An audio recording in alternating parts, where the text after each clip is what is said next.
Renato Gaúcho apresenta A Força do Amor.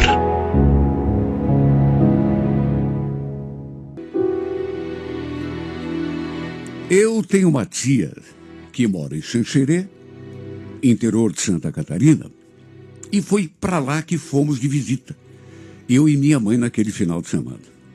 Lembro que a tia tinha feito uma cirurgia, já estava em casa se recuperando, mas a mãe quis ir até lá para ver como estava a irmã. Fazia muito tempo que as duas não se viam.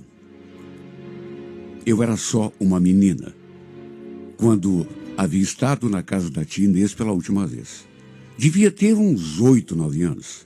E desde a primeira vez que estive lá, eu adorei aquela cidade. Sabe, um lugar assim tão bonito. O bairro em que a tia morava, principalmente.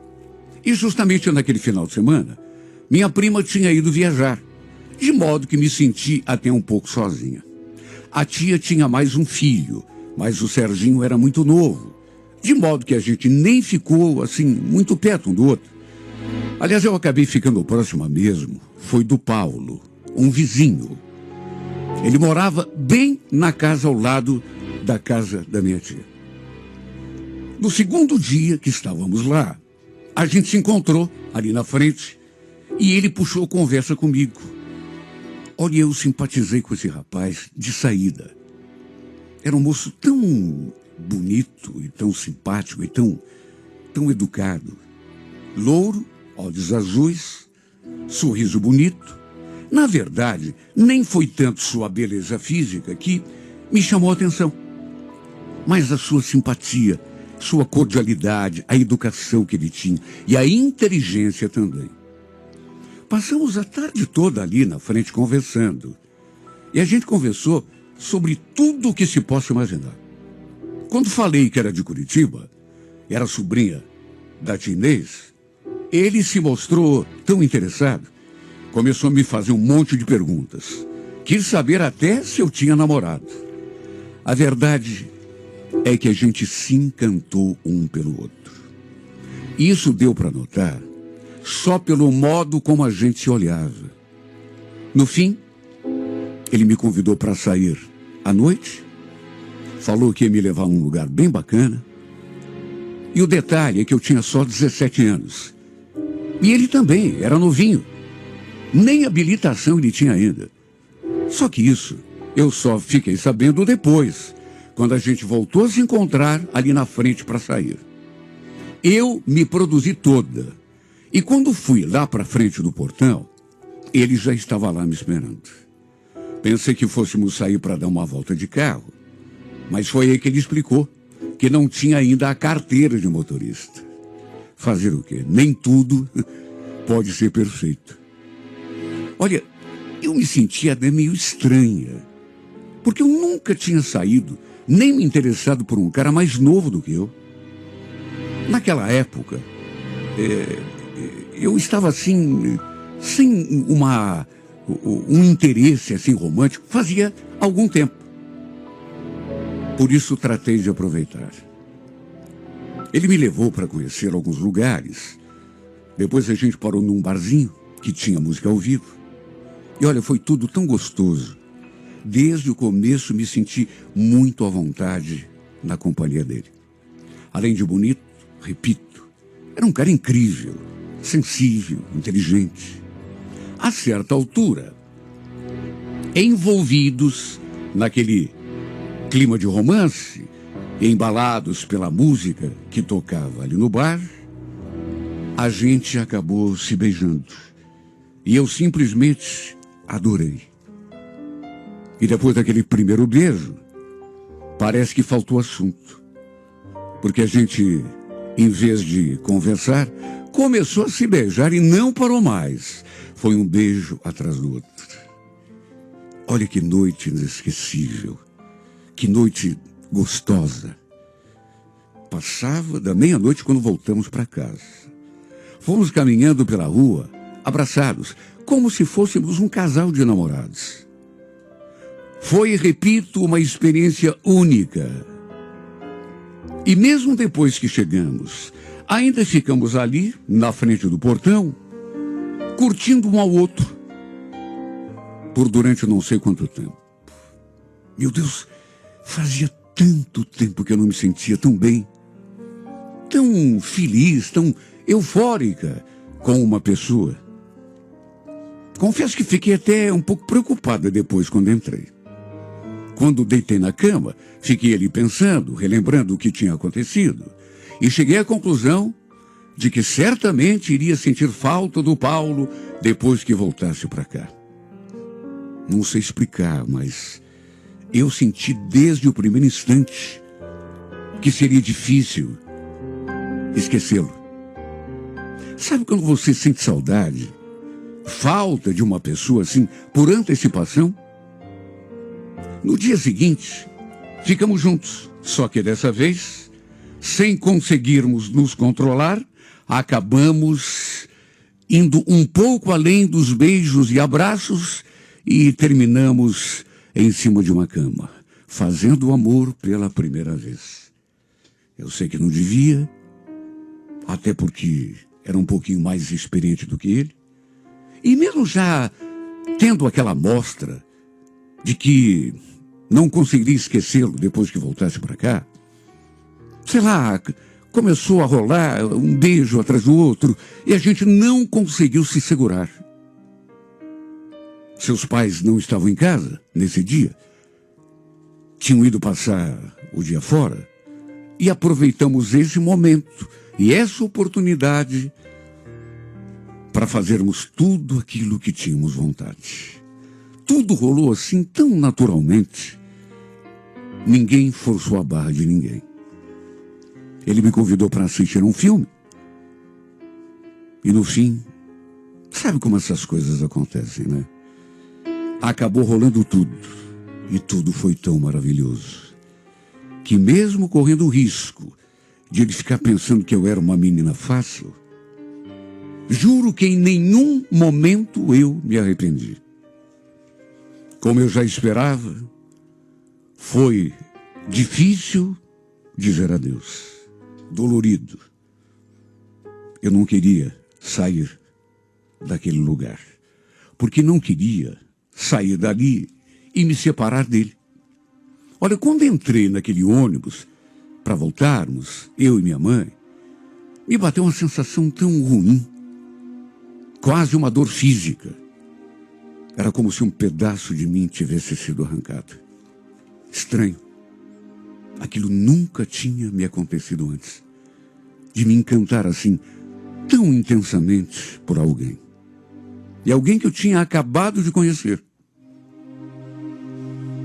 Ah, meu Deus, como senti a sua falta. Apesar de tudo, procurei seguir com a minha vida.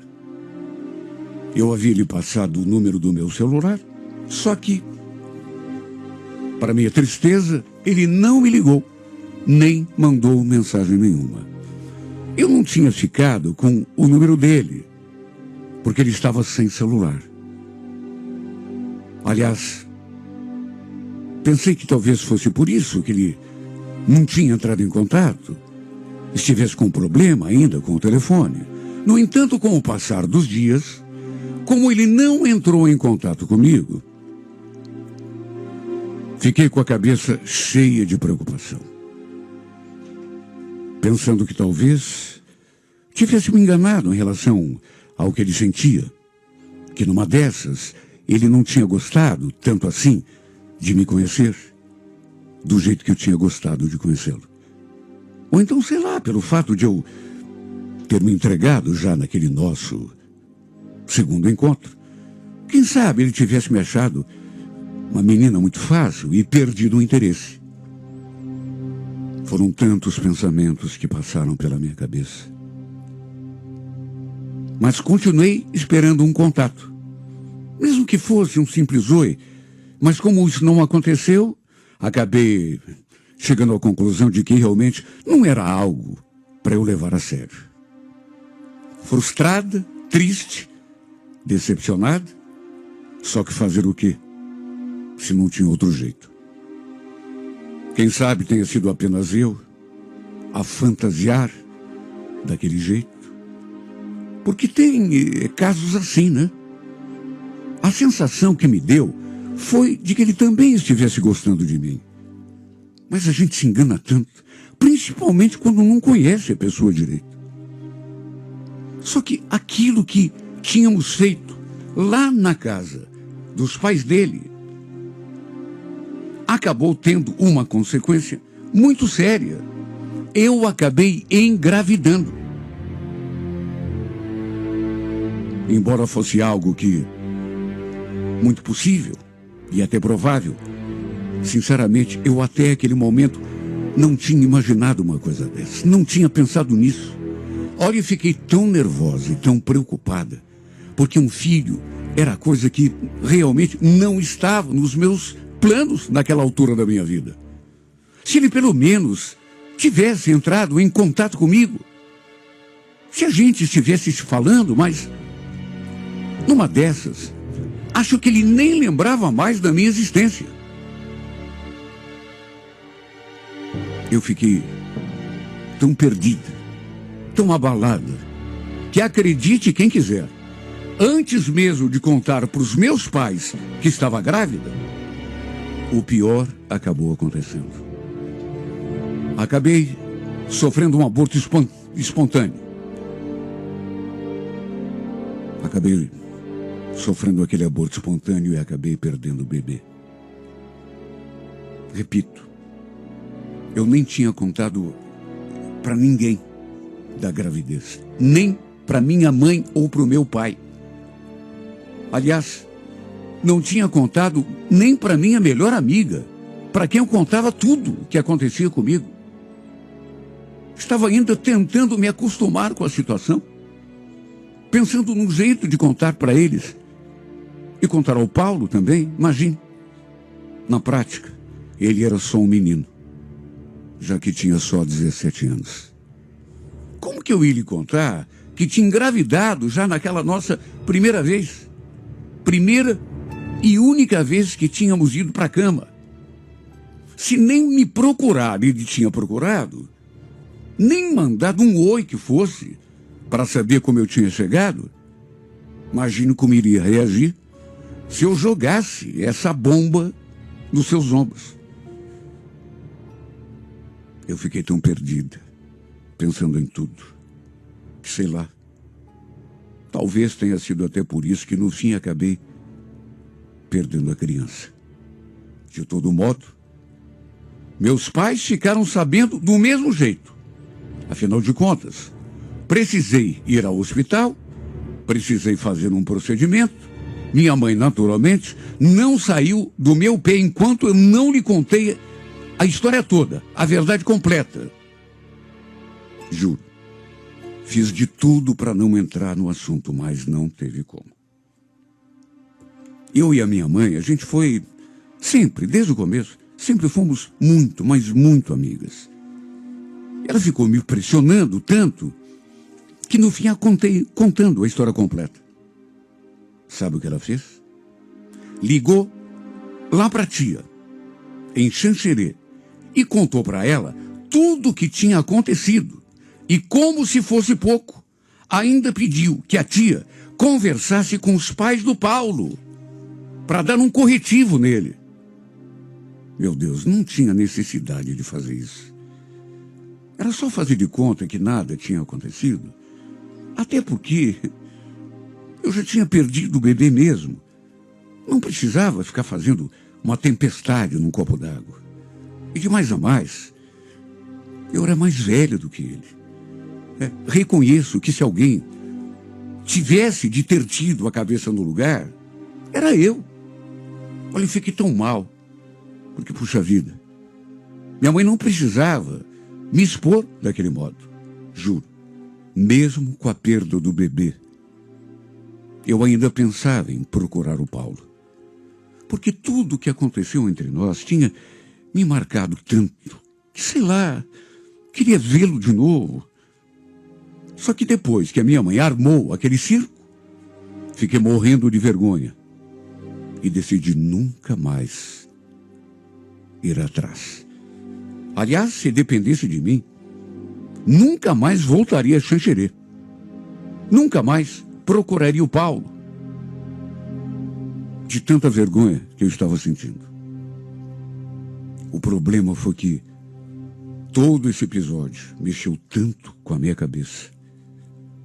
Principalmente o fato de eu ter engravidado e logo em seguida perdido o bebê. Eu não conseguia pensar em outra coisa. Eu pensei que, sei lá, com o tempo, fosse acabar superando. Fosse conseguir esquecer. Só que não. Volta e meia, as lembranças invadiam a minha memória e não me deixavam em paz.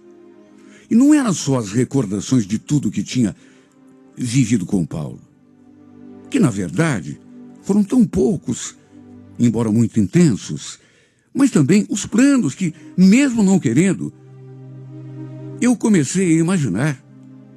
Olha, se eu não tivesse perdido o bebê, como seria a minha vida?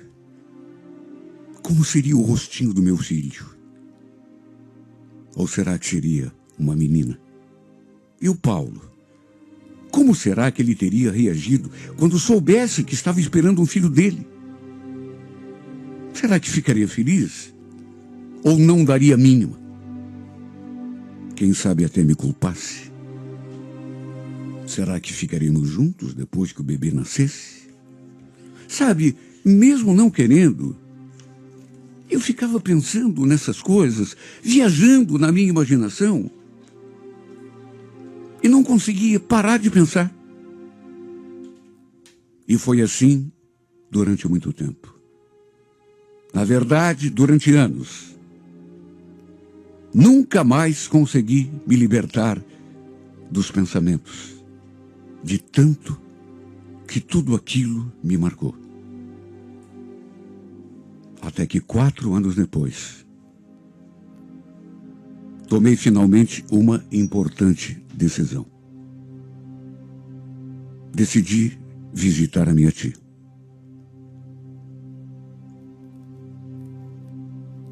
Quatro anos tinham se passado. Eu já estava com pensamentos diferentes em relação ao que tinha acontecido. Na verdade, não queria nada com a minha tia. No fundo, eu queria ver o Paulo, falar com ele. Sei lá o que se passou comigo, mas eu precisava conversar com ele sobre tudo aquilo que talvez ele nem soubesse direito. Minha gravidez, a perda do nosso filho. Como se depois disso eu fosse conseguir me libertar daqueles pensamentos que não me deixavam em paz. Aproveitei o feriado prolongado e tomei o ônibus até lá. Até perguntei do Paulo ali para o pessoal da tia, mas ninguém sabia muita coisa dele. Parece que ele tinha se mudado, já fazia tempo, e não aparecia muito ali. Ninguém parece que tinha notícias dele. Eu achei aquilo tão esquisito, porque os pais dele continuavam morando ali, sem alternativa. E até para não perder a viagem, resolvi ir falar com os pais dele, ver se podiam me passar pelo menos o contato. Só que quando perguntei por ele, notei que todo mundo fez uma cara esquisita. O pai dele, por exemplo, não sei, a sensação que eu tive é de que ficou incomodado. Nisso, a mãe do Paulo me chamou para ir até a cozinha. Diz que tinha preparado um bolo. Queria que eu provasse.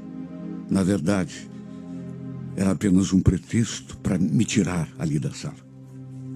E logo eu descobriria por quê. Débora, aconteceu tanta coisa nesse tempo todo. O Paulo acabou saindo de casa. Ele e o pai não conseguem mais se entender. O Valdomiro não aceita. Não aceita, mas não aceita o quê? As escolhas do Paulo. O Valdomiro é um homem muito sistemático. Ela não quis me dar maiores detalhes. Até porque, sei lá, tinha medo que o marido escutasse alguma coisa, brigasse com ela depois. Mas, no fim, eu acabei convencendo a me passar o endereço dele. Antes de eu me despedir, no entanto, ela pediu: pelo menos tente entender as escolhas que ele fez. Meu filho era muito jovem. Não o julgue, por favor. Juro que não entendi nada. Sabe, ela parecia estar escondendo alguma coisa, algum mistério. E não quis me falar. Juro, eu não estava entendendo nada. Dali fui direto ao endereço que ela me deu. Era um sobrado pequeno, assim pequeno, mas ajeitado. Toquei a campainha. Demoraram para vir atender. Era um rapaz. Mas isso eu notei de saída. Não era um rapaz comum, digamos assim. Ele tinha, assim, meu Deus, como eu vou dizer, trejeitos afeminados. Logo me deu aquele friozinho na barriga. Sabe, num instante eu lembrei de toda aquela conversa que havia tido com a mãe dele. Ela tentando me dizer alguma coisa, mas não dizendo assim de forma clara. E falando do marido, que não aceitava as escolhas que o Paulo tinha feito. O rapaz perguntou quem eu era, até porque eu cheguei perguntando pelo Paulo, e o que eu queria com ele. Olha, antes mesmo de saber o que estava se passando, é claro que coisas passaram pela minha cabeça. Liguei uma coisa na outra.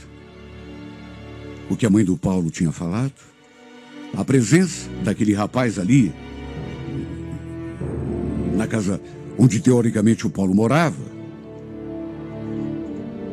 Falei meu nome, disse que era de Curitiba, que era uma amiga do Paulo e que queria vê-lo. Falar com ele antes de voltar para casa. Ele então disse: o Paulo está de plantão hoje. Só chega mais tarde. Você quer que eu dê algum recado? Puxa vida. Está de plantão? Puxa, que pena. Bom, diz para ele que a Débora de Curitiba esteve aqui. E que eu deixei um beijo para ele. Só isso. Eu já estava tomando o meu rumo. Mas, sei lá, no impulso, a curiosidade era tanta, eu tinha que desvendar aquele mistério. Será que era o que eu estava pensando? Já na porta, me voltei para ele e perguntei: escuta, desculpa a minha curiosidade, mas você também mora aqui? Você e o Paulo têm algum relacionamento? Ele deu assim um sorrisinho e respondeu com a maior naturalidade: sim, o Paulo é meu companheiro. Mas como assim, vocês vivem juntos? Claro, fofa. O Paulo é meu homem. A verdade é que eu já estava antevendo. Eu já estava imaginando. Seria uma tola se não tivesse imaginado de saída. Só que uma coisa é imaginar, é desconfiar. Outra coisa é ouvir. Minhas pernas ficaram trêmulas quando ouvi aquela declaração. Agora fazia sentido o que a mãe dele tinha falado. E porque o pai fez aquela cara quando toquei no nome do Paulo. Segundo a dona Júlia, o marido era um homem muito sistemático e não aceitava as escolhas do filho. Agora tudo fazia sentido. O Valdomiro não aceitava que o filho tivesse se assumido gay e ido morar com outro homem. Por isso que o pessoal lá da tia não via o Paulo fazia muito tempo, ali na casa da mãe. Olha, eu nunca fui preconceituosa. Cada um sabe da própria vida. Mas o estado em que voltei para Curitiba foi lamentável. Eu voltei simplesmente destruída. Será que foi por isso que ele não ligou nenhuma vez?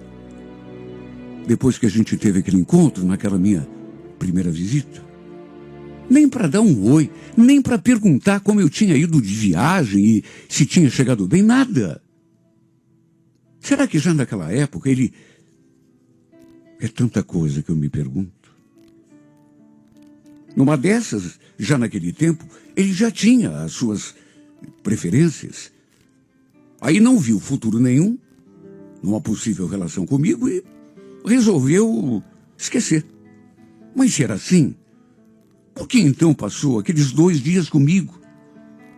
Por que fez amor comigo e de um jeito tão apaixonado que até hoje eu não consigo esquecer? Será que estava tentando provar alguma coisa para si mesmo? Olha, eu voltei desiludida. Voltei acabada. Mas sabe, conformada também. Até porque, que outro remédio? No fim, acabei não vendo o Paulo, nem falando com ele. Mas quer saber? Foi melhor assim. Sabe Deus o que um reencontro poderia desencadear aqui dentro de mim? Já voltei triste, desanimada, decepcionada. E se tivesse conversado com ele pessoalmente, talvez tivesse voltado ainda pior. A mãe dele me pediu, antes de eu sair da casa dela, no rumo da casa dele: por favor, não julgue meu filho pelas suas escolhas. Juro por Deus que não o julguei. Juro que não. Até porque, repito, cada um sabe da própria vida. E mesmo sabendo que não tínhamos mesmo nenhum futuro, ainda permaneci com a sua imagem no pensamento por muito tempo.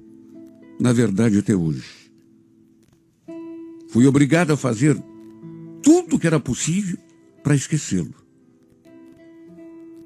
É tão duro você idealizar uma pessoa, um relacionamento, fantasiar do jeito que eu fantasiei. E no fim, lá adiante, perceber que nada aconteceu, nem jamais aconteceria do jeito que você sonhou. Que pena, meu Deus. Só tenho isso para dizer. Que pena. Pelo menos na minha cabeça, vivemos um amor tão lindo, tão bonito, que quem sabe seja, até meu último suspiro, o maior e mais lindo amor da minha vida.